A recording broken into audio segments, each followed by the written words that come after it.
welcome to the Wealthy Retailer Podcast. I'm your host, Dan Holman. I've got my man from Road 55, Rob Lawlisher here, feeding off some headlines that we're going to chat about this week.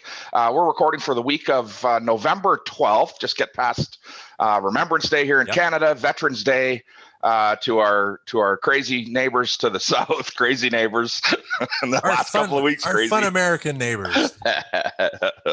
Yeah. Love them. Yeah. How you doing this morning, Rob? I'm good. I'm well. Good. Yeah, I'm good. I'm on the right side of the snow. Yeah. Right side. About 10 feet of snow. We got our share of it in the prairies here this week. That's all right. Winter's officially started. We got some great headlines again this week. 100-year-old retail store. I thought that was pretty cool. So we're going to talk about, what is the life of a retail store, and we'll build off of that. We've been chatting a bit about Black Friday, normally one day, but really being spread out this year. And Dan's got some great thoughts there. There's a story from Forbes about some buyers that are, they're running around, they're buying up brands, and they're looking for some very specific things. And these things, I think, really lend themselves well to all of our businesses and kind of make us take a step back and what might we be able to do to make those improvements. And Dan, you got a little seminar going on next week with some pretty vital holiday tips. So we'll chat on that. And I like this one. The it's always been there, but a bit of the enhanced topic of 2020, self-gifting, and how can retailers take advantage there. So without a doubt, Dan, we got some good stuff to parlay about. We do. Today. Let's go into that first story. It's here we are. It's coming from the jwcdaily.com. It's a story about, how do you say it? The DeSitter store. Yeah, the DeSitter flooring, 100 years success. And when they talk about, they've lived through pandemics, depressions, wars, they obviously look at everything with a long-term view. I raised the question to you, Dan. What is the average life of a retail store? What does that look like? What did you think of when you read this story? The first thing that, again, I don't know always where some of these great stories come from. So I had to go find out, where is this company, and learn a little bit more about them. And, maybe that's part of our humility. But as Canadians, we don't really talk about our retail heritage. In fact, I'm going to throw some trivia at you. Okay. The oldest retailer in North America, not in Canada, in North America, was founded in 1670. Opened its first storefront in Winnipeg, Manitoba in 1981. Who do you think that is? Well, I'd have to say the Bay. Yeah, 100%. The Bay. Yeah, it's the Hudson's Bay Company. So the Hudson's Bay Company started trading, in the late 1600s. Opened its first storefront in 1881. They are the oldest retailer in North America. So that's pretty good. So now we're talking about this great flooring company that's 100 years old. And I thought, gosh, I remember really distinctly talking not very long ago to someone in the furniture world about the oldest independent retailer and who they were. And the oldest independent retail store in Canada opened its doors in 1854 in Kingston, Ontario, home of the Kingston Frontenacs, I think. Kingston Frontenacs, yeah. Kingston opened their doors in Kingston, Ontario in 1854, and it was John Reed Furniture. They celebrated 160 years about 3 or 4 years ago, I think it was. Same family involved, Same family. Wow. Generation after generation. So, how old? How do these retailers survive? And what is the life expectancy of a retailer today? And I'll tell you this, most retail experts, or most even business economists, business experts say that if a business makes it past it's 5 years or makes it to 5 years, it crosses this significant milestone and it'll likely be around for many, many more. The truth, according to Stats Canada, I'm a numbers guy, so I go look at numbers. The truth, according to Stats Canada, is only that about 66% of businesses ever make it to 5 years, and only 47% ever make it to 10. So let's talk about retail. In 2012, there were just over 195,000 retail stores in Canada. So far this year, Stats Canada has suggested that 6,133 retail stores have closed, and 2,266 have opened or started. So, we've got a net $4,000 loss in this year. And those numbers are going to kind of continue, to teeter-totter, what we'll say, teeter-totter through 2021. But if we go back over the last 5 years in Canada, 5 years, even 8 years in Canada, we see that, we had 195,000 in stores in 2012, and in 2008 we were 213,000. So we've seen retail attrition happening, for several years. And these great stories, like our friends in the flooring business, John Reed Furniture, maybe the Hudson Bay, we're going to see shift and turmoil happen. So, to say what the life expectancy is of a retail store right now, man, oh man, it is completely different than it was a year ago. Here we sit, in the midst of another weird period in this pandemic. And the quickest ones to die on the vine are food and beverage, retail, specialty, hospitality. These are the guys that are in the most trouble. So, I don't care if you're a 25-year-old company. If you're not lean and mean and you've got some dough in the bank, you're in a volatile position. So, but who would have seen a mask and PPE store a year ago, right? Man, no shit. It creates some different categories. Yeah, as well. Only the wealthy barber would ever think to open a PPE store that he thinks has longevity. We'll see how good old Davy Boy is. Yeah, when you look at the longevity of a store, I think I'll look at like some restaurant chains we've seen over the years that, I don't know, like it seems like every 7 to 10 years, they just do like a night and day change of the environment of the, do you think retailers do enough of that to help them, get that longer lifespan? No, unfortunately, retailers don't. Retailers, we're going to talk about this a little bit later on this morning, but retailers in this zone that we're in, mid-November to end of December, is typically where they hit their break even. Break even, that point in the year that they don't make or lose any money. And so, we traditionally are undercapitalized in retail and don't pay enough attention to our environment. And you're seeing that now, Rob, in the last 18 to 24 months, more and more and more experiential stores opening, more and more retailers doubling down and saying, okay, I've got to change my store. Moose Knuckles just opened in Chinook Center down in Calgary. They've done pop-ups before. There's a pop-up shop in West Edmonton Mall, but they've now opened this 2,300 square foot experiential store. And more retailers need to go through that exercise. And I can tell you, coming from the furniture world, it was a constant that on a regular basis, monthly almost, we were adapting, changing, shifting the environment, the rooms that we were in. And the indie retailer, that specialty retailer, doesn't do it enough. Yeah. Right on. Okay, into our next story. Black Friday. We've been talking about this, that, just the topic keeps going. I won't let it go here, Dan, but I got you. Talking about that traditionally this was a one-day event, but it's being spread out. Not only, I'd say, driven by a couple of reasons. One, some retailers themselves physically, they just can't have as many people come at the same time, so they're trying to spread it out that way. But also doing whatever they can to generate additional sales. I'll ask a little bit of the question of, when does it become a bit too much, where all of a sudden it loses its allure to the consumer? Yeah, that's a great question, Rob, and really difficult to answer. We've talked about this ugly stepchild Black Friday, here in Canada. And, the best time to plant a tree was 20 years ago. The second best time is right now. And I'm going to say the same thing about promoting Black Friday. The best time to start was probably 2 weeks ago.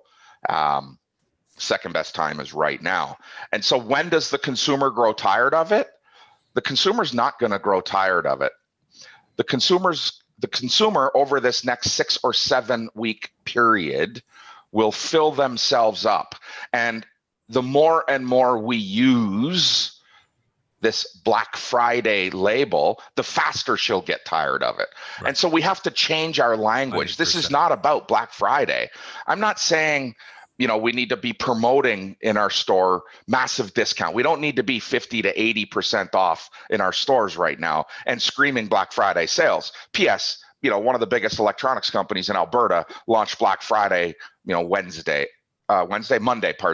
this week. Visions Electronics came out and said, we're doing Black Friday door crashers every day. And, electronics is where Black Friday really soared for many years in Canada. Canadians, looked to line up for Black Friday at electronics stores, not typical indie retailers, not apparel stores, and we've not seen that. And the retailers that have been creative, have stepped outside the box, have really thought about what does that mean to them? How can they attract an audience? They've been very, very promotional. Well, as I said earlier, this last 6 or 7 week period is the point at which we hit our break-even number. Our break-even number is going to come by driving retail sales up. Maybe not focusing as much emphasis on our margin, but rather on driving that top line sale. So we need to be in that conversation with her. We need to be in promotion right now.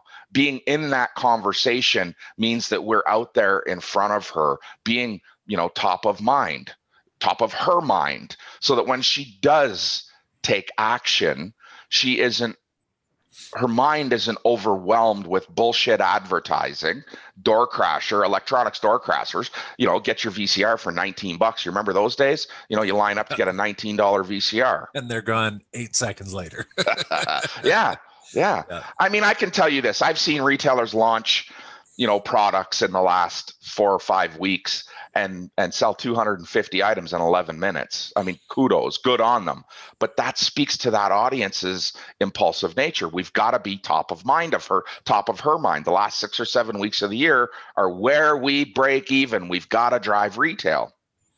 And this period needs to be less about margin and more about top line sales. And if you're not sure how to promote your store, what ideas you should be or tactics you should be deploying in your store, go back and listen to the last 3 podcasts. Rob's hit on Black Friday every single week. Or better yet, send an email to dan@thewealthyretailer.com, and I'll give you the list of curated ideas that come from 70 or 80 different affiliates out there. I think there's 30 unique ideas on that list right now, and we keep tossing a couple on there. As we hear and see things that are working really well, we're adding them. So, send me an email. I'll send you a copy of the list. It's give to get. You got to send me your email address. You got to introduce yourself, and I'm happy to share that list with you.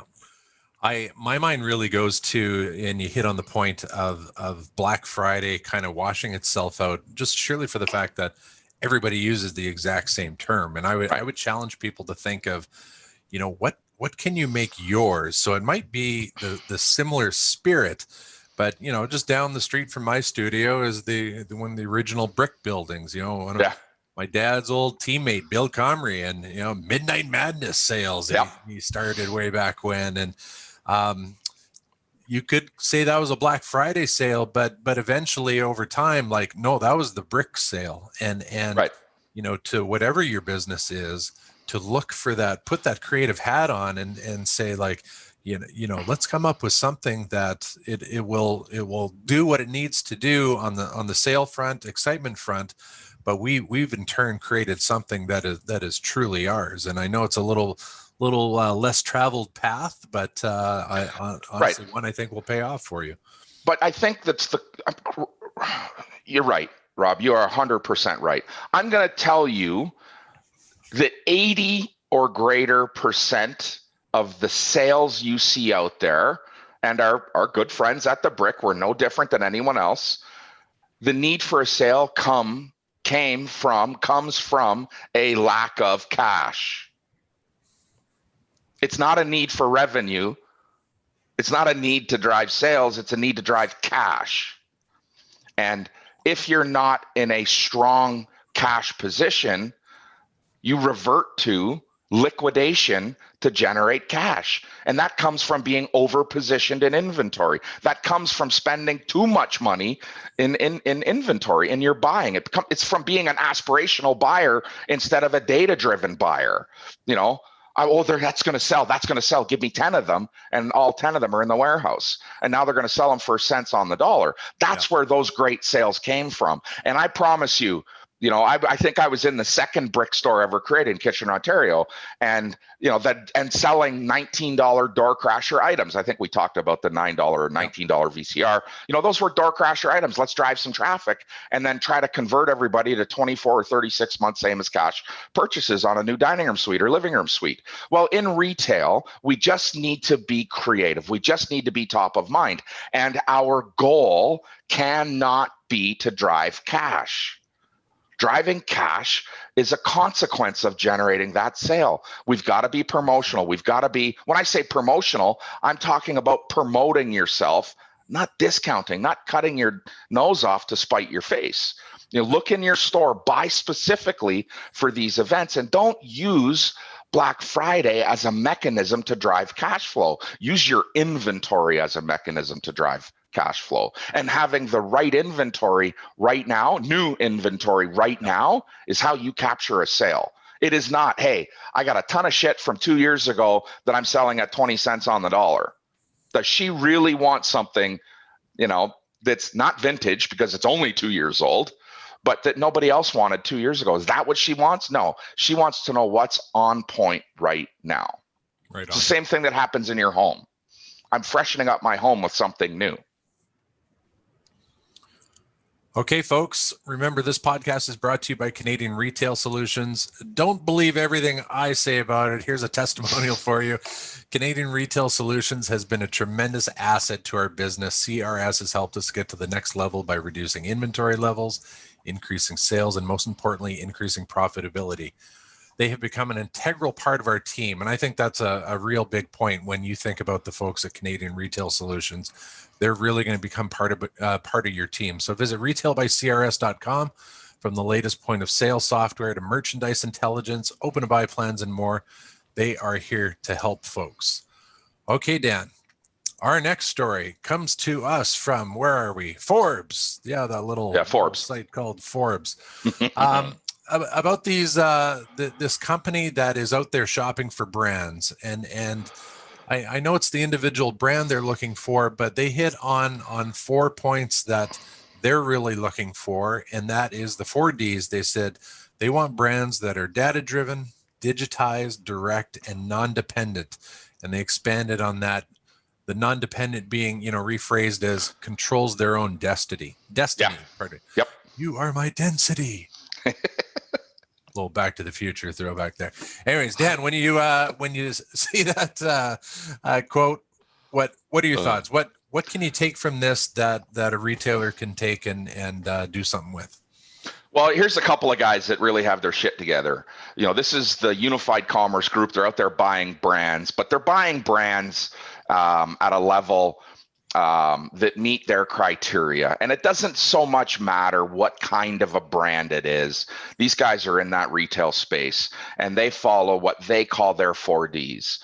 The 4 Ds, data-driven, digitized, direct, and non-dependent. And Rob, I'm going to say, this is part of what we believe is our secret sauce. We've been guiding retailers on 3 of these for many, many, many years. Management One, has been this data-driven organization. This is how they drive retail. Yeah. And as retail coaches and consultants and service providers, and even in our point of sale world, we've been guiding retailers on these things for many years.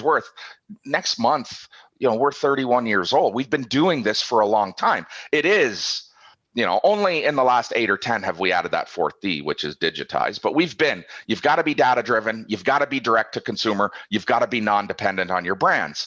And so think about what that means. Yep.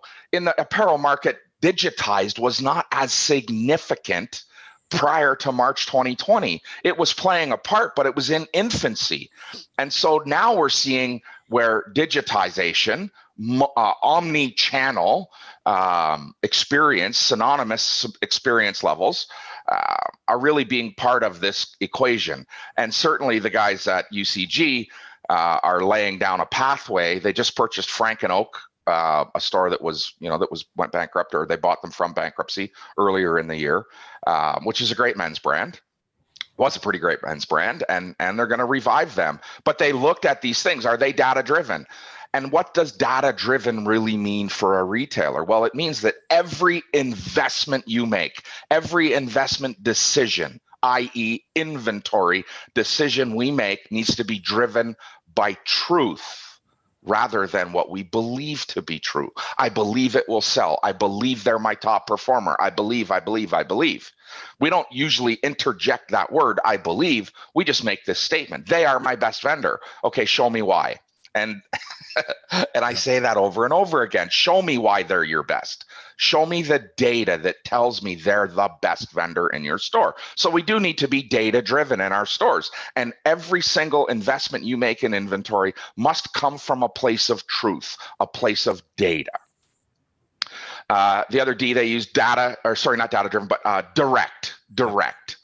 How do you strengthen your direct brand relationship with your consumer? Not the brands you carry in the store, but your brand. And when we talk about direct, you see, you have an indirect influence when you're promoting some of these great brands that we use in our stores. I think I talked about Moose Knuckles a little while ago. If you're promoting Moose Knuckle, you're not promoting yourself. You're not direct, right? You're indirectly driving that. You need to drive and strengthen your direct brand. What is that shirt? I love that top. What is it? Well, it is ... in, boutique. Yep. It's not, and Mike, it's not a Manning Anvil t-shirt, it's a Twig and Berries t-shirt. And that's the power of being direct. Digitize. So what do we mean by digitize? Digitize is really, how we've enhanced our digital appearance and messaging in our stores, in our consumer's mind. Does our digital appearance and messaging match the in-store vision that we have? And vision is really, her perception in your store. And you've got to take your in-store experience, your in-store presentation, and virtualize it, digitize it. You've got to be in that digital zone. And so that's critically important for them. And then the non-dependent D is, speaks to, are we building our own brand alongside of our partners? Are we adding products, capsule collections, collaborations that are ours, making us less dependent on those vendors? Right now, it has never been easier to create a brand or a capsule collection in your apparel store. You can go to any number of your vendors and say, hey, love to do a collaboration. I'd love to build a little capsule collection that is just mine. Every furniture guy out there does it. Every apparel guy out there does it. And you can take products and build your own. You can go to market right now and build your own products. It is not nearly the expense that it used to be. Right. The MOQs, the minimum order quantities have come down. There are more opportunities. And certainly this does not have to happen overseas. It does not have to happen in Asia. It can happen in Europe. It can happen. I mean, Italy is doing a great job with some brands right now. And you've got brands right here at home that are happy to collaborate with you. Nice. I remember an old episode you talked about where art, the crossroads where art meets math, or art and science, art and math. And so much of what you and your team do is, I love let the retailer be the artist. Let them be the passionate side of whatever it is they're selling. but we're gonna keep you kind of, rooted and or grounded in the data and the science of it all, and this just truly supports it. It does. Rob, it so does. And our job in retail, as retail guides, as retail coaches, is to understand how to build an offense. Yeah. How do we play offense, not defense? And I don't care what world you come from. If you only take a defensive stance, you can never win. You have to score a goal to win. You got to kill the other guy to be the champ. That's the way it works. You've got to play offense. You got to throw a punch. You got to take risk. You got to shoot the puck. You have to play offense. And my job, our jobs as good retail coaches is to use data to build a solid offense and to take risk. And I said to somebody last night, I got a question. Somebody sent me a text late last night. Should I take this risk? I'm like, Billy, if you want big rewards, you got to take big risk, Yeah. No Right guts, on. no glory. Take some risk. And here's how much risk you should take. Yeah. It's X. This is how we quantify how much risk you should take. And that is absolutely about, here's some science. Now allow what you're so good at, the art, to take over. Yeah. So yeah, thank you for saying that, bringing that up. That's awesome. It is absolutely where art and science meet. Yeah, totally. And no risk in our next item, Dan, because this is open to everyone. It costs nothing. You've got a little seminar happening next Tuesday. But, jump in, folks. This is an opportunity to grab a little time with Dan coming up, where tell us a bit about what you're going to be going over next week and how folks might get involved. Yeah, so the City of St. Albert, the Economic Development Department reached out and said, after we did something with the Chamber a week or so ago, said, hey, could you do something for our retailers here in St. Albert? And so they kind of hit me, where they know I can't say, they hit me where I can't say no. Yeah, can I do something for the retailers in the community I live in? Yeah, absolutely. Frickin' right I can. And I'm just going to say, Rob, it is no secret, that we need to drive profitable sales during this crucial time of year. I mean, this is retail. We've got to do that business. And it is possible, no matter what size your business is, you can take advantage of this unique holiday season as we adapt stores during this evolutionary period. You've got to understand how to connect with her and still play by the rules. Yep. A lot of us as retailers are still being steered by some rules, which is not commonplace for a retailer. A retailer typically works against the rules, goes against the odds, says, no, you all go down that path. You follow the rest of them to slaughter. I'm going this way. I'm an entrepreneur. I'm going to figure shit out. This is the way I'm going, And so here we are. We're going to put this webinar on. It's Tuesday morning, 8:00, I got to get to my store. It's early in the morning, and we're going to talk about what is critically important, the best practices that other retailers are taking to play right now in your store. I'm going to share a little bit about selling in this holiday season from a distance. I'm going to talk about some critical holiday strategies starting on Tuesday. I'm not going to use the word Black Friday because I don't believe in it, but I'm going to talk about the importance of holiday shopping and how to connect with her. And it's probably, 45 minutes of great interaction tagged on the back of a 15-minute presentation. So awesome. Answering questions, lots of stuff. It's free if you're a business in St. Albert. So I'm not telling you to lie, but I'm saying sign up. Or open your second store in St. Albert down the road. Say, a new store there's is lots coming. of space. There's lots of space here in St. Albert. That's why I wanted to sign up. Yeah. Perfect. If you need a business name to use to register, you're welcome to use the Wealthy Retailer. There you go. We'll have the link in the newsletter, folks. So great opportunity to jump on board and learn some stuff from Dan next week. That's great. Okay, Dan. Our next story, a wire, it came out. It was the results of they were doing a little bit of a survey, the Retail Council of Canada. Yep. I zeroed in on kind of one part of it where the self-gifting aspect. And I remember I shared a story of my wife making a big up sale in her store where she just simply convinced the lady that you deserve this. Yes. This has been a terrible year. You deserve this. You've not gone on holidays. You've not gone to. So when you look at what comes out of this survey, what are some of your thoughts? Well, for sure, more than ever, Canadians understand a critical role they play in helping keep our community strong, alive, and thriving. And they're combining these two, what I'm going to call these two aspects, shopping for themselves and for someone else at the same time.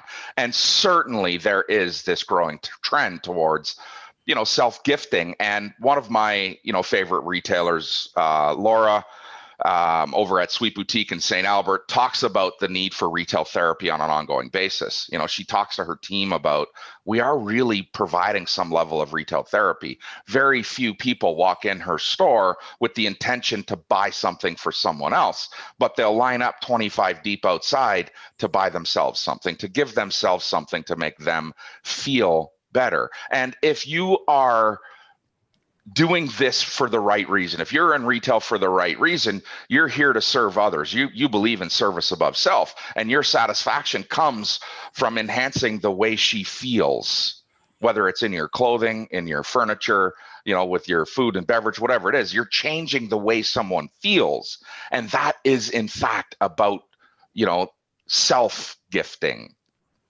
And so right now, I think these are again some stats. The top product categories Canadians will spend their money on is shifting. The number one category is still going to be, food and beverage, alcohol, cannabis, whatever. I think it's 19% of the overall holiday spend. The second and third categories, very much like last year, are clothing and toys. But the budget portion people are spending in these categories is shifting. Maybe shifting to some other categories. Those other categories, home goods and gifts. We've talked about this, Rob, over and over and over again. People are spending more and more dollars in their home, in nesting. And that itself is self-gifting. They're giving to the family, putting a hot tub, putting a pool in, redecorating the family room, the great room, adding that great big screen TV or that projector. There's money being spent this holiday season, this year, that's outside the traditional holiday categories. And that is all about self-gifting. Right on. I could use a little self-gifting this, but if you want to get me a gift, Dan, I'm okay with that too.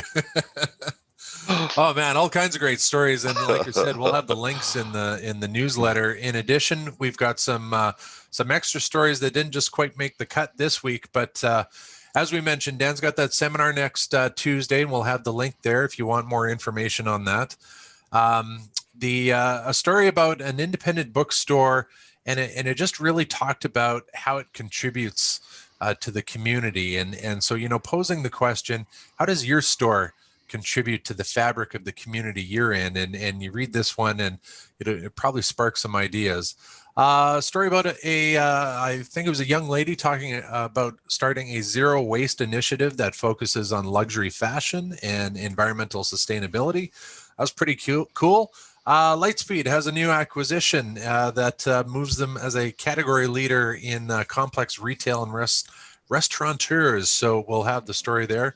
And more than about shopping local. And I've posed this question to myself. I don't have the full answer, but I'm trying to wrap my head around, Dan, and maybe we can talk more down the road about this, where it's not just shop local, but thinking about profit local. And how does, what's the impact of that store? Does the profit stay here because the owner's here? Is the building owned locally? Like, is the rent staying here? The tax, yes, on and on, and how it might, shift some of the thinking of not just shopping local, but that profit local initiative. So lots of good stuff. It's in the newsletter. Head to retailbycrs.com if you haven't yet to sign up. And Dan, where can folks find more on the podcast?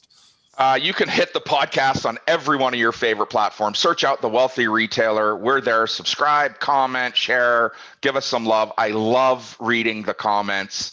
I got a great email from somebody last night that said, I listened to your podcast on the way into my store. She lives outside of I just drew a blank, out of Medicine Hat. I think it might have been Medicine Hat. Okay. And she said, I listened to your podcast and your retail revelations. She said, I love those comments. I want more and more feedback from people. I want us to be able to steer this to where it fits that independent retailer and the things that, help you drive your business to a better tomorrow. And certainly, how that impacts the community. So I want to talk about, that profit local strategy, and maybe we can get that message out through some media that gets it to the consumer as well as the retailer. So yeah, guys, right on. retailbycrs.com, thewealthyretailer.com, tons and tons of information. Grab the newsletter. There's always some good stuff in there, from the latest and greatest in point of sale technology to retail planning, and of course the week's top news stories as viewed by Rob and Dan. There we go.